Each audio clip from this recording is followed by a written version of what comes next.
Bonjour, nous sommes en 2021, nous sommes dans le site de l'Institut Docteur Angélique et dans une série de commentaires de l'Écriture sainte et j'en suis rendu au Nouveau Testament avec les Actes des Apôtres. Au chapitre 1, la succession apostolique. En effet, le premier acte des apôtres où on les voit agir de leur propre initiative, en particulier avec Saint Pierre, c'est pour créer la succession apostolique. Alors, évidemment, on peut se dire, attention, cet acte-là a été fait avant la Pentecôte, donc avant la réception de l'Esprit Saint, et donc Saint Pierre en est responsable, c'est une volonté humaine. Et les protestants qui nient l'existence de la succession apostolique, c'est, je dirais, l'un des axes majeurs de leur structure, eh bien ils disent, ça n'existe pas, ce n'est pas dans l'Écriture. En réalité, je crois qu'on peut dire que ici, la succession apostolique est décidée et cela prouve que l'action de l'Esprit Saint et l'action de l'homme coopèrent ensemble. Saint Pierre, c'est pas la première fois qu'il prend des initiatives seul et toutes n'ont pas été parfaites. Par exemple, c'est lui qui a dit à Jésus « Tu es le Christ, le Fils du Dieu vivant ». Et Jésus-Christ lui a dit avant la Pentecôte. Cette parole ne vient pas de toi, mais de l'Esprit Saint qui est en toi. La chair ne peut pas dire une chose comme ça. Et juste après, eh bien, Saint Pierre a fait une grosse bêtise. Quand Jésus a commencé à annoncer qu'il allait mourir sur la croix, Saint Pierre a cru dire quelque chose de bien en disant « Ça ne t'arrivera pas, nous l'empêcherons ». Et Jésus lui a dit « Va-t'en loin de moi, Satan. Tes paroles ne sont pas celles de Dieu, mais celles des hommes. » Il y a donc, et il faut distinguer, ce qui vient de Dieu par l'Esprit Saint et ce qui vient de l'homme tout seul par sa chair. Eh bien, je crois que dans ce texte, c'est un peu pareil. On a une chose qui vient de Dieu, c'est la création de la succession apostolique, qui d'ailleurs sera reprise par Saint Paul lorsqu'il dit « Ne te hâte pas de imposer les mains pour nommer un presbytre ou un épiscope », donc ce qui deviendra les prêtres et les évêques dans l'Église chrétienne catholique. Mais il donne des conseils après pour choisir les bons candidats. Tandis qu'ici, on voit Saint Pierre qui, croyant faire bien, eh bien, invente le tirage au sort. Et le tirage au sort, manifestement, ne plaît pas à Dieu. Alors Saint Pierre, lui, dans sa volonté droite, se dit « comme ça Dieu choisira ». Mais manifestement, Dieu ne veut pas de cela. Dieu veut que ça se passe comme ça se passera dans le Concile de Jérusalem, l'Esprit Saint et nous-mêmes, une collaboration entre Dieu qui inspire les hommes et puis les hommes qui choisissent. Donc, deux libertés qui agissent ensemble au service de l'Église. Alors, je voudrais commencer à lire ce texte-là à partir du verset 14 du chapitre 1. Tous d'un même cœur étaient assidus à la prière avec quelques femmes, dont Marie, mère de Jésus, et avec ses frères. Donc d'abord, certes, l'Esprit Saint n'a pas été pleinement donné, mais il a été donné, et la Vierge Marie est là. Pour nous, catholiques, c'est fondamental parce que la Vierge Marie, à la différence des autres, l'Esprit Saint est là, elle est Immaculée Conception. Pourquoi est-elle Immaculée Conception? Pourquoi fallait-il qu'elle le soit comme cela? Eh bien tout simplement pour que, à la croix, il se passe la même chose que ce que je viens de dire.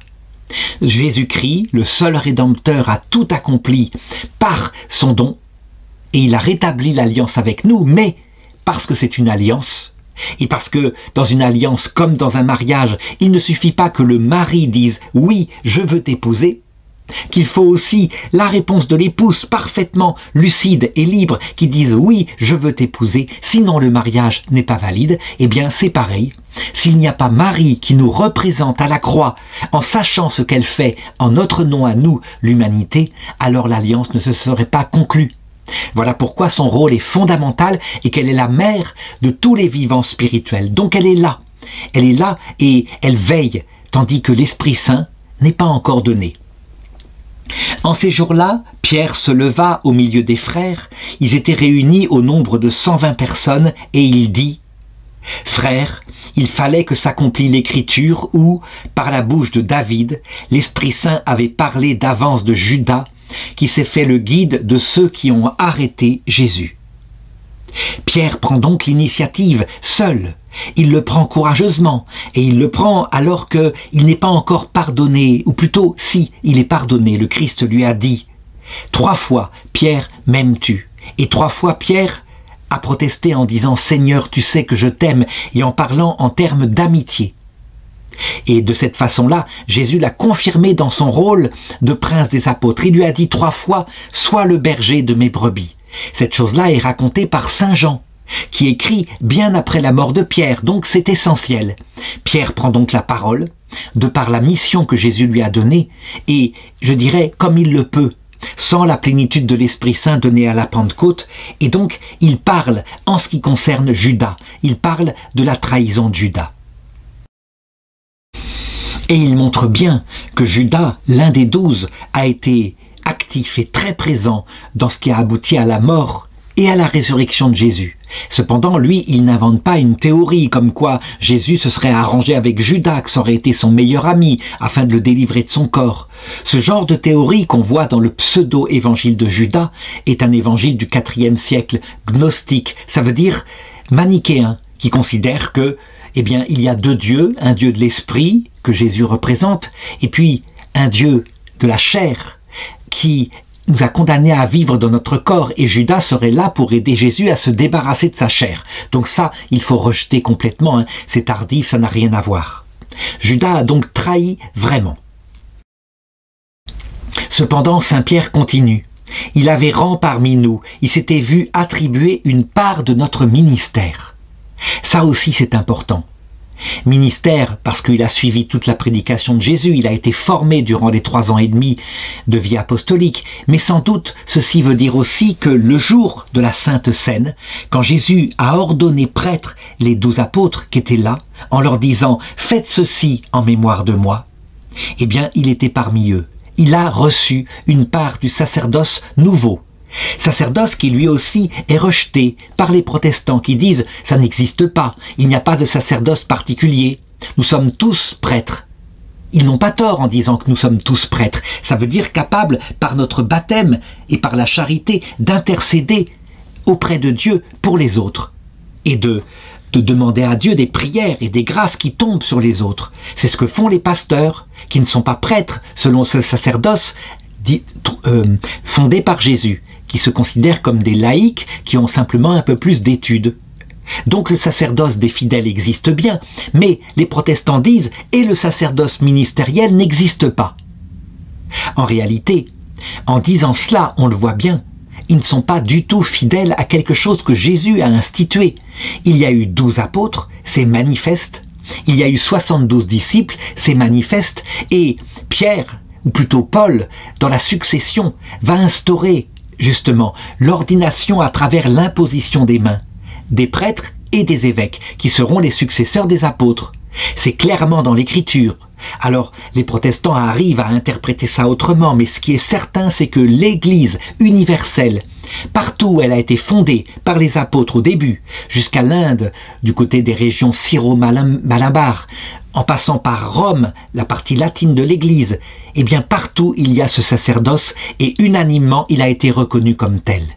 Donc, Judas a reçu la part du sacerdoce. Et ceci est important à comprendre. Cela veut dire que parmi les prêtres, parmi ceux qui sont évêques, il y aura des traîtres tout au long de l'histoire de l'Église, que le sacerdoce ne rend pas parfaitement uni à Jésus-Christ. La preuve, un des 12 a trahi. Et ce qu'a vécu le Christ, eh bien, je dirais, ce qui sort du Christ, à savoir son Église, le vivra aussi. Alors on pourrait dire, quand je dis cela, est-ce que je suis fidèle à l'Église qui dit que tout évêque qui est en union avec le magistère de Pierre, eh bien, est revêtu de la même infaillibilité? Oui, c'est vrai, en union d'enseignement doctrinal. Et ça n'empêche pas.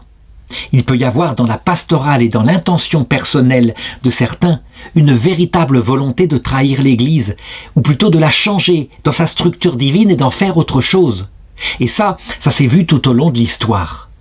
Les grandes hérésies ne sont pas sorties du siège apostolique de Rome, mais elles sont sorties d'à peu près tous les autres sièges patriarcaux, que sont Jérusalem, Antioche, Alexandrie, Constantinople. Il y a eu des grands hérésiarques là-dedans, des gens qui ont prêché l'inverse de l'Évangile.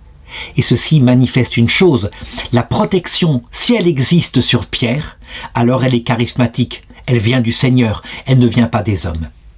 En tout cas, on le voit, le sacerdoce ministériel n'empêche pas la trahison. Judas a probablement communié aussi au corps du Christ et ça ne l'a pas empêché, recevant ce geste d'amour profond, eh bien, de maintenir sa volonté de trahir au point que le démon est entré en lui, l'accompagnant dans sa résolution. Verset 18. Et voici que s'étant acquis un domaine avec le salaire de son forfait, cet homme est tombé la tête la première et a éclaté par le milieu, et toutes ses entrailles se sont répandues. La chose fut si connue de tous les habitants de Jérusalem que ce domaine fut appelé dans leur langue Al-Kedama, c'est-à-dire domaine du sang. Alors, en ce qui concerne la mort de Judas, justement les choses ne sont pas très claires. Il y a deux versions dans l'Écriture. Il y a une version qui dit que, ayant reçu le salaire de sa trahison, 30 pièces d'argent, après, il se repentit, il voulut rendre les pièces d'argent au grand prêtre. Et les prêtres ne voulurent pas les reprendre en disant « Ce que tu as fait, tu l'as fait ». Et du coup, certains disent qu'il les jeta ainsi qu'il ne s'en servit pas. D'autres, au contraire, disent que s'étant livré à ceci, il eut le temps d'acheter avec les pièces d'argent un domaine du sang. D'autres disent que c'est là, dans ce domaine du sang, un champ particulier qu'il se pendit. Et les prêtres eux-mêmes, ayant récupéré l'argent, achetèrent ce domaine pour le service du temple, et c'est comme ça qu'il prit ce nom. Bref, ceci prouve une chose. L'écriture sainte dans le Nouveau Testament est faite de témoignages. Ça veut dire que des gens ont enquêté, et des gens parfois ont eu plusieurs versions qui se retrouvent dans l'Évangile. Ce qui a dû se passer probablement, c'est que Judas, après son forfait, a fait quelque chose et s'est repenti. Peut-être pas de repentir profond, mais peut-être du remords. Peut-être qu'il a pris conscience qu'il avait fait quelque chose qui était de l'ordre d'une trahison. Il s'est pendu. Est-ce qu'il s'est pendu simplement comme ça, ou est-ce que son corps est resté pendu longtemps, au point que, se décomposant, chauffant au soleil, nous sommes, je dirais, au printemps, il peut faire chaud dans ces régions-là. Et bien ensuite, il a gonflé, et il a éclaté par le milieu, ne serait-ce que parce que la corde a lâché. On ne sait pas trop, mais quelque chose s'est passé comme ça. Donc, peu importe les choses, à la rigueur le détail de sa mort et des signes extérieurs qui fut montré. Ce qui est certain, c'est que spirituellement, ce que dit ici Saint Pierre, c'est que le forfait et les intentions de son cœur sont apparus en clarté. Quand on invente des légendes de Judas en disant « Mais non, il avait un grand projet, il était déçu de Jésus, il voulait que Jésus puisse s'expliquer devant le Sanhédrin. » Bref, on essaye d'inventer depuis 2000 ans quelque chose de noble dans Judas. La réalité, c'est qu'il avait été énervé par Jésus, qu'il l'avait, je dirais, battu froid, le jour où il avait protesté quand une femme avait cassé aux pieds de Jésus l'équivalent d'un an de salaire en parfum. Et elle avait pleuré aux pieds de Jésus et essuyé les pieds de Jésus avec ses pieds. Et c'est Judas qui avait protesté en disant « Mais c'est n'importe quoi, on aurait dû vendre ce parfum et le donner aux pauvres. » Jésus, loin de lui donner raison, pour ce qui était en apparence comme ça de la générosité, de la charité fraternelle. Et en fait, raconte Saint Jean, c'est parce qu'il volait un petit peu dans la bourse. Ça veut dire qu'il tenait la bourse et il en prenait un petit peu au point que ça ne se voyait pas vraiment. Mais tout de même, il en volait un petit peu. Donc il était double.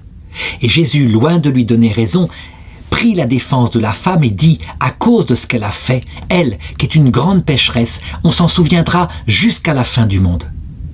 À partir de ce moment-là, on peut dire que tous les gestes de Jésus l'énervent, il ne comprend pas, il méprise. Et il est dans une attitude de vanité, puisqu'il prétend que lui, il sait ce qu'il faut faire, comme par exemple être charitable pour les pauvres, alors que son cœur est double. Toujours est-il que cet énervement finit par aboutir à quelque chose, à une trahison. Une trahison où, en même temps, comme toujours, il est double. Il peut gagner un petit peu d'argent. Et il va en profiter. Donc, ce cœur ici, hypocrite, où il a pu suivre Jésus jusqu'à la fin en faisant mine d'être son ami alors qu'il voulait le livrer, ce cœur hypocrite explique probablement comment il est devenu, je dirais, l'objet du désir du démon. Après, quand il a eu trahi, il est possible qu'il il ait pris conscience de ce qu'il avait fait, étant donné les miracles que Jésus avait fait dans sa vie. Donc il est possible que son attitude soit plutôt positive, en ce sens qu'il manifestait un regret profond. Cependant, il y a une parole de Jésus qui le concerne et qui est très dure, qu'on n'aimerait pas avoir pour soi. Jésus dit de Judas, « Il aurait mieux fallu que cet homme-là ne soit pas né. » Et ça n'indique pas un repentir. S'il s'est repenti après son suicide, eh bien Jésus, le vendredi saint, est venu lui apparaître et lui proposer le pardon. Si par contre il l'a fait par peur, je ne sais pas, de se faire prendre ou d'une revanche du destin, quelle que soit la chose, et qu'il a tenu dans son absence de repentir face à Jésus-Christ le jour de sa mort, alors dans ce cas-là, il est damné pour l'éternité. Et probablement, son péché consistera dans ce qu'on appelle la désespérance, qui n'est pas le désespoir. Le désespoir est une souffrance. La désespérance, c'est plutôt l'orgueil de quelqu'un qui dit « Quand même, tu me proposes le pardon, un peu de dignité. Mon péché est trop grand, voyons. Un peu de dignité, va-t'en. » C'est un péché très subtil à comprendre, mais qui peut exister. Une espèce d'orgueil de fausse humilité. D'orgueil, eh bien, de maintenir sa dignité dans son péché. En tout cas, tout est significatif dans cette histoire de Judas, et au sens eschatologique, elle veut dire qu'elle se reproduira. Très probablement, l'Église, lorsqu'elle connaîtra elle-même son martyre final, comme le dit le catéchisme de l'Église catholique au numéro 675, sera livrée par ses propres membres, par des membres qui seront dans le social, qui feront la charité, qui prétendront connaître le vrai évangile, et qui seront furieux de voir une Église qui maintient obstinément eh bien, le primat de la prière, de la contemplation, de l'amour de Dieu. Perte de temps, penseront-ils. Donc, probablement, le signe de Judas, qu'il a connu, lui, et qui l'a conduit à la mort, se reproduira pour l'Église, parce que ce qu'a vécu le Maître, le disciple aussi le connaîtra.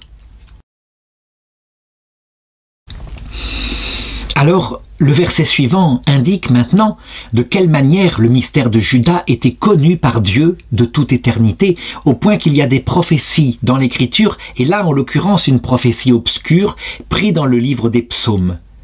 Acte 1, chapitre 20. Or il est écrit au livre des psaumes que son enclos devienne désert et qu'il ne se trouve personne pour y habiter, et encore que quelqu'un d'autre reçoive sa charge. Alors, est-ce que Saint Pierre a raison de prendre ainsi un verset d'un psaume qui pourrait s'appliquer à bien d'autres choses, qui pourrait s'appliquer à tout homme parce qu'il est pécheur? On peut dire que tout ce que nous avons construit comme péché disparaît, ne reste pas dans l'éternité. C'est le sens sans doute premier et profond de ce psaume. Et il l'applique à Judas. Est-ce qu'il a raison de le faire? Eh bien, je dirais oui, c'est la liberté de l'Esprit Saint, auteur de l'Écriture. Et si l'Esprit Saint lui inspire d'utiliser ce verset, c'est qu'il s'applique aussi à Judas. En tout cas, ce qui est certain, c'est que ce domaine acheté par Judas ou alors acheté par les grands prêtres, on ne sait pas trop, ce domaine est resté maudit. Un peu comme d'ailleurs, il peut arriver qu'une maison où il y a eu par exemple, crime, un père qui a tué sa famille puis s'est suicidé, souvent est une maison maudite. On n'ose pas l'habiter, on n'ose pas la vendre. En tout cas, le prix de vente baisse énormément. Ce qui est manifeste aussi, c'est de voir à travers cette parole de Saint Pierre, de voir un petit peu que les habitants de Jérusalem sont au courant. Alors, tel que le raconte Saint Luc, on dirait presque que Saint Luc met dans la bouche de Saint Pierre des paroles qui en fait se sont réalisées des années plus tard. On ne croit pas que Saint Pierre, lui comme ça, alors qu'il parle 40 jours après la mort de Jésus, ait pu déjà dire que toutes les choses sont comme ça et que c'est le domaine du sang et que c'est un domaine maudit. Ça ne s'est pas encore fait, sans doute. Mais peut-être qu'il y a projection de Luc qui, justement, a fait son enquête et qui confirme ce que Saint Pierre avait peut-être dit rapidement à ce moment-là et qui s'est réalisé par la suite. Alors, ensuite, dans ce verset 20, quand Saint Pierre dit « Et encore qu'un autre reçoive sa charge », c'est là que l'idée est venue, par l'Esprit Saint à Saint Pierre, de mettre une succession à Judas. Judas a été un apôtre, et s'ils sont 12, il y a une raison à cela. Saint Pierre a probablement compris que les 12 apôtres faisaient référence aux 12 fils d'Israël, les 12 fils de Jacob, qui fondèrent le peuple d'Israël tout entier dans sa plénitude. Il y eut même à un moment donné une guerre civile en Israël qui aboutit à la destruction quasi complète d'une des tribus d'Israël, la tribu de Benjamin. C'est raconté dans le livre des Juges. Et les autres frères, se rendant compte de la chose, qu'il n'y avait plus que quelques hommes qui survivaient et aucune femme, aucun enfant de la tribu de Benjamin, eh bien, trouvèrent un moyen pour que la tribu revive en leur trouvant des épouses prises parmi des tribus arabes du secteur.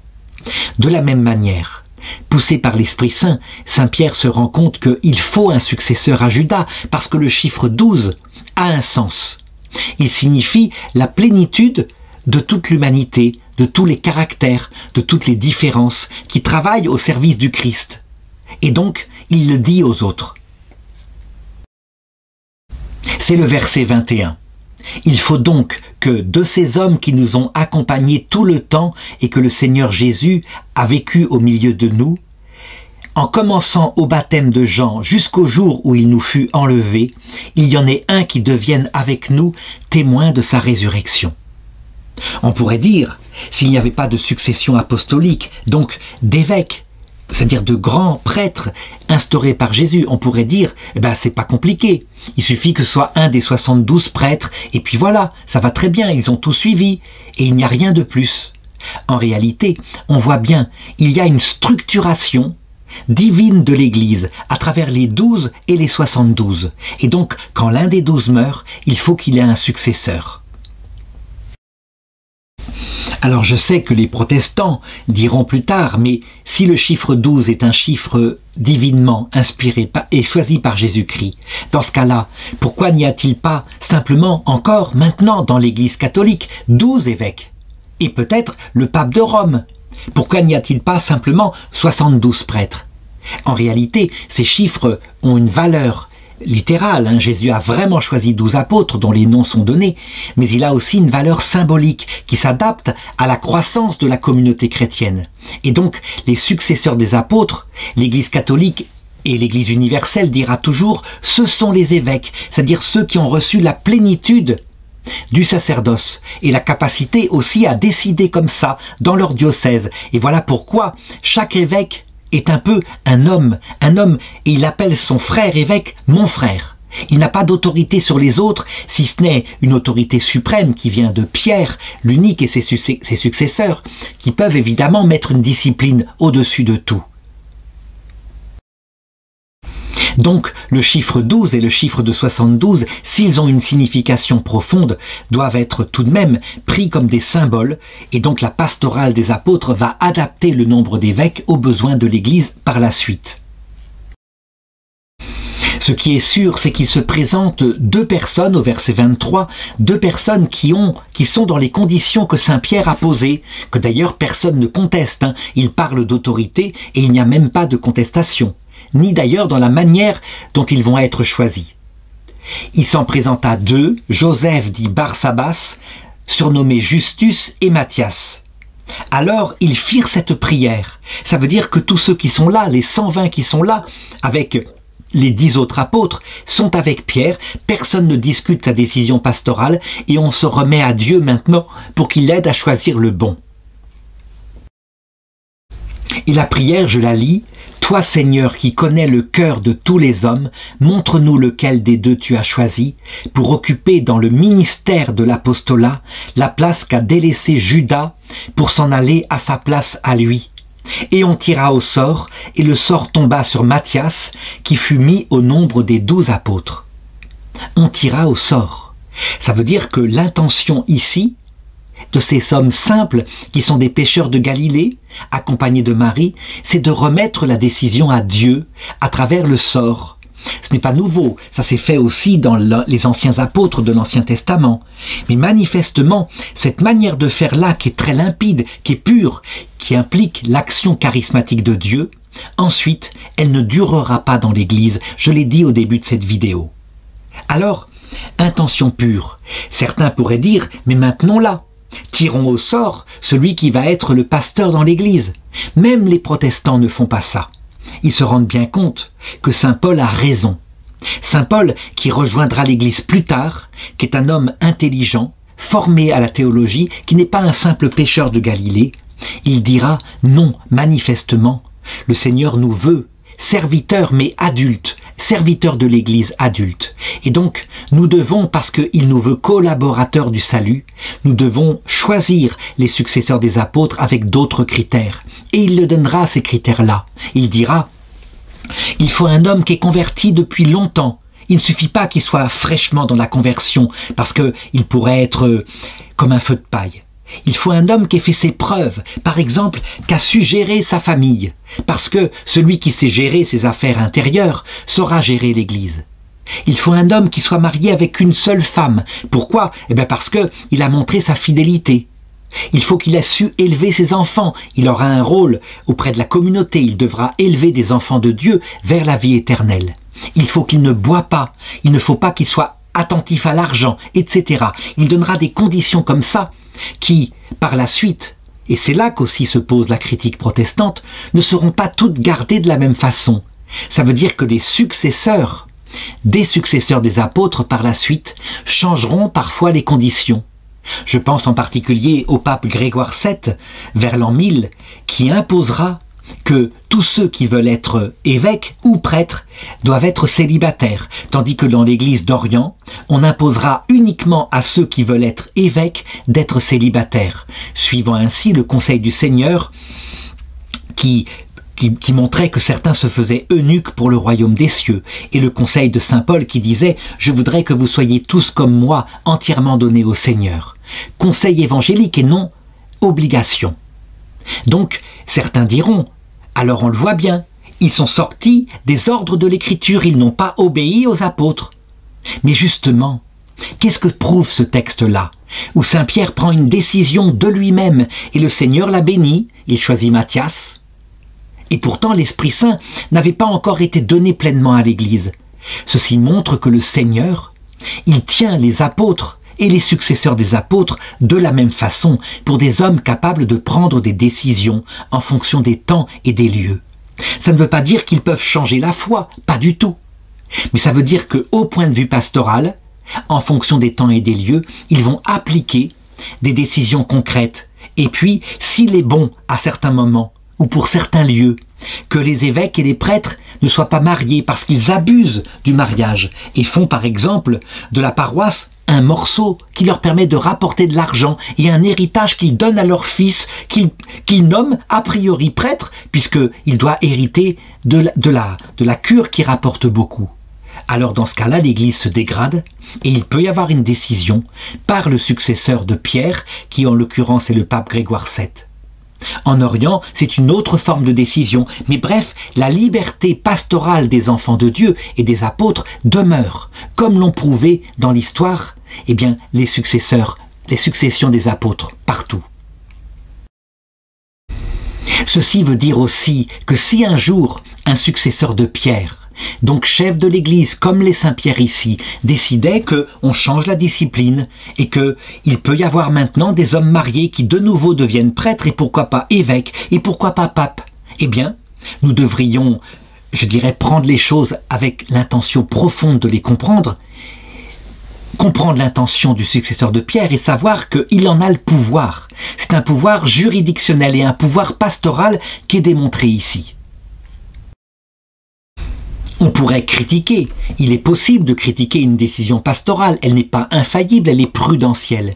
Mais on pourrait aussi regarder positivement ce qu'a voulu le pape, s'il faisait cela. Pour le moment, y compris le pape François dit « le trésor du célibat des prêtres, nous n'allons pas y renoncer ». Malgré les inconvénients que ça a, puisque certaines personnes qui ne sont pas du tout faites pour le mariage, qui sont parfois perverties même sexuellement, entrent dans le sacerdoce, ce qui fait commettre à l'Église perpétuellement, peut-être tous les 500 ans, des grandes crises d'abus sexuels venant, par exemple, d'abus d'enfants garçons par des homosexuels. Donc, il y a des inconvénients à cela, mais dans l'église orthodoxe où les prêtres sont mariés, dans les églises protestantes où les pasteurs sont mariés, il y a d'autres inconvénients, comme par exemple le côté vénal. Il faut bien garder son poste pour faire vivre sa famille, quitte à renoncer au sel de l'évangile. Quand on est célibataire, en principe, on peut davantage rapidement donner sa vie, parce que justement, normalement, on n'a pas charge de famille, ce qui rend les choses beaucoup plus faciles. Alors, dernière question que je peux poser en commentant ce texte, est-ce que le tirage au sort, parfois, on doit quand même l'appliquer? Par exemple, pour prendre une décision, quand on ne sait pas comment trancher. Je dirais oui, parfois, pourquoi pas? On peut se servir de cela, mais à condition que ce soit modéré, uniquement quand on n'y arrive pas, quand il n'y a pas d'autre solution. Ce que le Seigneur nous apprend en premier lieu, c'est ce que Saint Paul fera dans la maturité de l'Église. Il nous veut adultes, il nous veut donc capables de prendre des décisions et de trancher par nous-mêmes. Il ne nous veut pas tout le temps enfants, même si l'âge de l'enfance que montre ici Saint Pierre, qui d'ailleurs, on le comprend, puisqu'il revient, je l'ai dit, de sa trahison. L'âge de l'enfance est un premier âge, un âge par lequel l'Église est passée un certain temps avant de mûrir et de devenir adulte parmi les serviteurs des serviteurs de Dieu. Il faut donc se méfier a priori du tirage au sort, parce que quelquefois c'est simplement le hasard, et le hasard ne choisit pas. L'Esprit Saint ne s'y mêle pas de ces choses-là quand on abuse de cette chose-là. Il ne faut pas provoquer Dieu là-dedans, comme on le voit avec les tentations de Jésus, quand Jésus est tenté par le démon justement de manifester la puissance de Dieu en sautant du haut du temple. Et Jésus répond au démon, « Tu ne tenteras pas le Seigneur ton Dieu ». De la même façon, le tirage au sort doit venir exceptionnellement, quand on ne peut pas faire autrement. Il en est de même d'ailleurs quand on demande un signe de Dieu qui nous permet de trancher définitivement un problème insoluble. Il faut aussi prendre avec suspicion les signes, ne pas le faire tout le temps, parce que très souvent, les signes, comme par exemple une coïncidence, un oiseau qui passe au bon moment, ou au moment où on doit prendre la décision, et où on a pensé dans son cœur, s'il te plaît, si c'est la bonne décision, fais passer un oiseau blanc dans le ciel, et l'oiseau blanc passe. Eh bien, un signe comme ça peut venir simplement de notre recherche d'un signe, donc de nous-mêmes. Voilà pourquoi, dans toutes les décisions importantes, c'est plutôt de l'ordre du conseil, de la réflexion. On pèse le pour et le contre, et c'est ainsi qu'on se comportera au ciel. Au ciel où nous serons serviteurs de Dieu, mais libres, comme des épouses plutôt. L'analogie de l'épouse est beaucoup plus forte. Nous prendrons des décisions et nous déciderons vraiment, intelligemment, quel genre d'épreuve il faut avoir pour aider les enfants qui sont encore sur terre et qui doivent progresser en fonction de leur tempérament. Est-ce qu'ils doivent avoir un échec ou une réussite dans tel cas afin d'apprendre l'humilité? Donc, ce sera vraiment des choses qui nous seront confiées. Et ici, on peut dire que Saint Pierre, il est au tout début de l'apprentissage de ce ministère apostolique.